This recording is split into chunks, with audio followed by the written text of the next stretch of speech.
Assalamualaikum warahmatullahi wabarakatuh. Nama saya Muhammad Subhan bin Bosman 28173. So, kumpulan kami akan membentangkan perbezaan dua negara di mana kumpulan kami telah mengambil negara Iran dan juga negara Jepun. Dan sedikit pengenalan berkaitan negara Iran adalah Iran ini terletak di Asia Barat, iaitu dan kota bandar dia diberi kota Tehran, dan agama rasmi dia adalah agama Islam Syiah. Bahasa Parsi sebagai bahasa rasmi, dan ia merupakan tamadun yang tertua di dunia kira-kira 6,000 tahun dahulu. Manakala Jepun adalah sebuah negara Asia Timur, yang terletak di lautan Pasifik, dan negara Tokyo dan ibu kota Tokyo, dan terdiri daripada 6,852 pulau, dan agama diorang adalah agama Buddhis dan menggunakan bahasa Jepun. Itu sedikit pengenalan.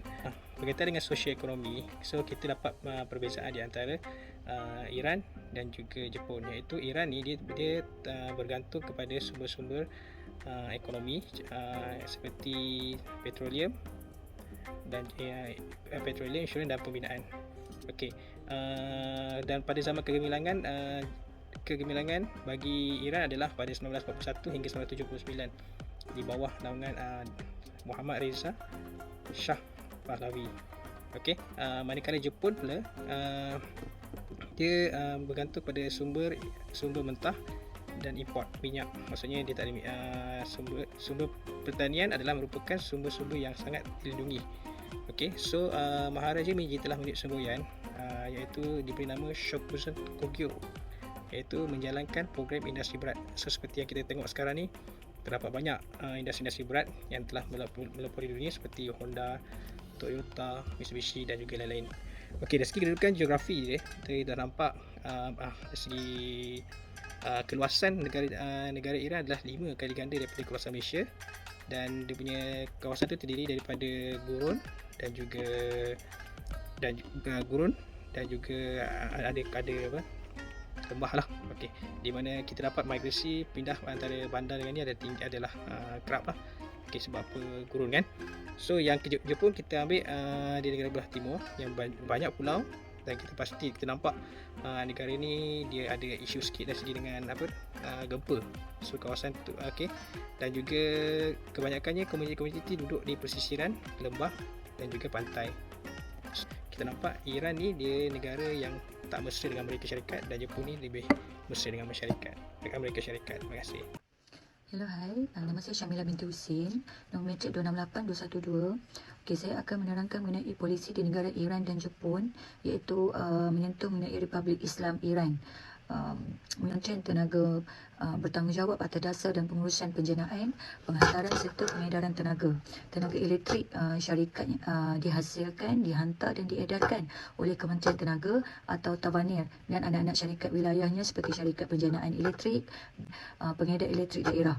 Selanjutnya, Kementerian Petroleum iaitu MOP bertanggungjawab terhadap kedua-dua dasar dan pengurusan dalam industri minyak dan gas, dan pengeluaran, penyulingan, pengedaran, ekspor dan import minyak mentah, minyak, gas dan produk petroleum serta industri petrokimia adalah semua contoh operasi pengurusan. Dan kita menyentuh pula mengenai subsidi tenaga, oleh kerana subsidi ini dia bergantung pada harga sempadan, peluang menjual barang tenaga di pasaran domestik termasuk dalam anggaran agensi yang memberikan anggaran subsidi yang jauh lebih besar.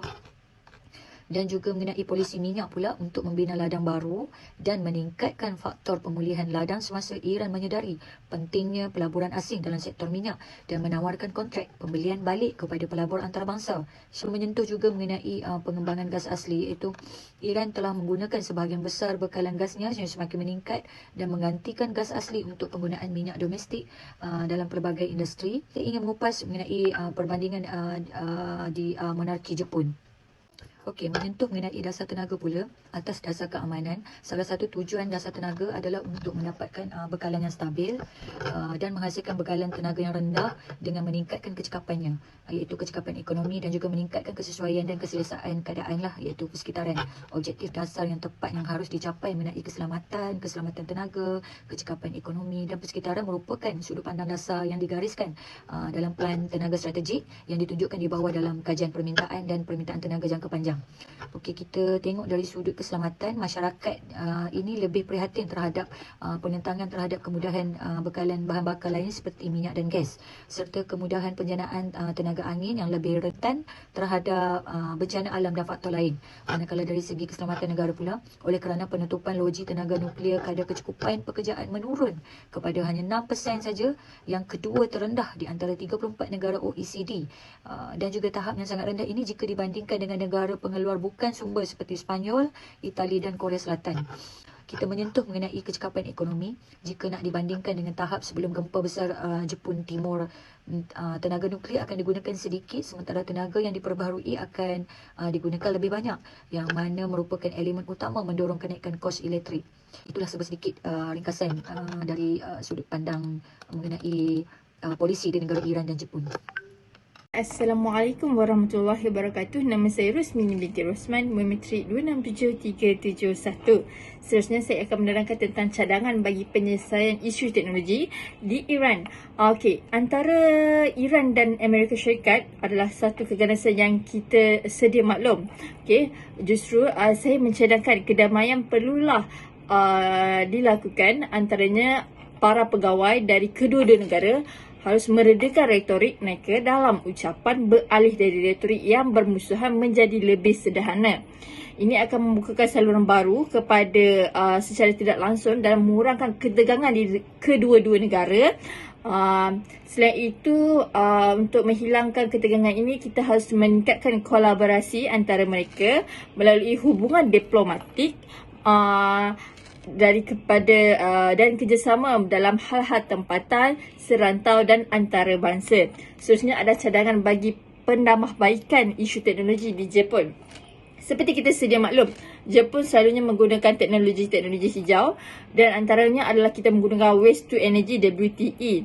Okey, di mana seperti kita sedia maklum, WTE ini adalah proses pencintaan tenaga yang membentuk elektrik atau haba dari rawatan utama, sampah atau perprosesan sisa menjadi sumber bahan bakar, dikenal sebagai sisa ketenaga WTE atau tenaga dari sampah EFW. Okay, antara kelebihan yang kita boleh perolehi adalah lebih berkesan dari segi kewangan. Yang kedua adalah menjimatkan sumber asli. Yang ketiga adalah penyembuhan produk yang lebih baik. Assalamualaikum warahmatullahi taala wabarakatuh. Nama saya Ahmad Zaid Kamaruddin Awang. Nombor metrik 267445.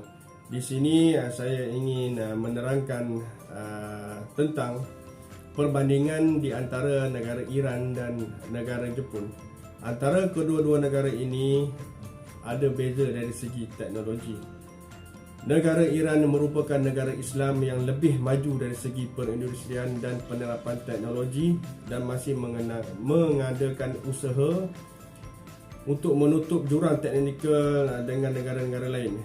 Negara Iran juga mengajar kemajuan yang memberikan jalan strategik yang jelas untuk kemajuan demi kemajuan negara tersebut. Negara Jepun juga menggunakan teknologi yang dinamakan teknologi Shinkansen.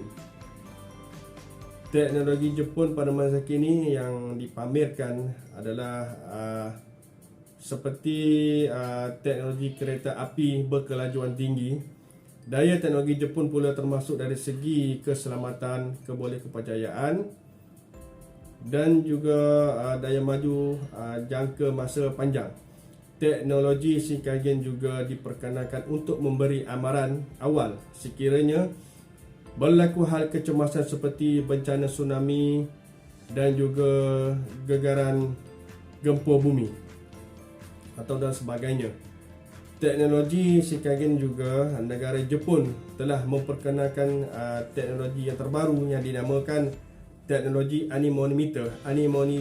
Anemometer dipasang di lokasi tertentu bertujuan untuk membaca bacaan sekiranya ada bacaan yang tinggi ataupun bacaan yang melebihi garisan bacaan normal akan disalurkan di pusat kawalan bagi menentukan apa-apa bencana yang akan berlaku sekiranya bacaan melebihi bacaan normal. Sekian. Kesimpulan, apa yang dapat kami rumuskan ialah setiap negara mempunyai perkembangan teknologi mengikut peredaran masa negara masing-masing. Kedua-dua negara mempunyai daya saing yang hebat untuk memperkembangkan pembaharuan teknologi. Bagi negara Iran, merupakan satu contoh sebuah negara yang telah melakukan banyak kemajuan melalui pendidikan dan latihan. Sungguh pun dikenakan sekatan antarabangsa dan hampir semua aspek penyelidikan sejak beberapa dekad lalu. Secara sejarahnya, banyak negara Timur Tengah telah melakukan pendekatan terhadap teknologi dengan kecurigaan, tetapi Iran merupakan pengecualian. Pemerintah ataupun Republik Iran telah siap merangkul hampir setiap teknologi generasi baru. Meskipun Iran seringkali memiliki suasana politik yang represif. Selain itu, negara Jepun juga adalah merupakan kuasa ekonomi dunia yang kedua selepas Amerika Syarikat. Jepun telah menguasai bidang automotif, mesin, elektronik, optik, robotik dan lain-lain. Seterusnya, bursa saham Tokyo, bursa saham kedua terbesar di dunia.